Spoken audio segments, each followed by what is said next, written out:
Samantala, inatulan ng guilty ang dating pulis Caloocan na si PO1 Jeffrey Perez sa pagpatay kina Carl Angelo Arnaiz at Reynaldo de Guzman alias Kulot noong 2017. Hatol na 2 counts of murder na may parusang reklusyon perpetua without parole ang ibinaba ng Navotas Regional Trial Court kay Perez.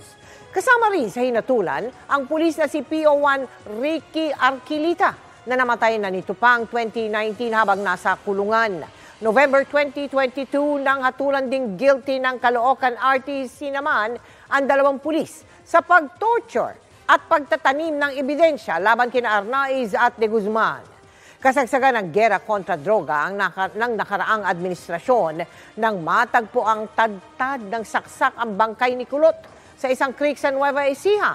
10 araw naman matapos mawala, natagpuan ang katawan ni Arnaiz sa isang morgue sa Caloocan.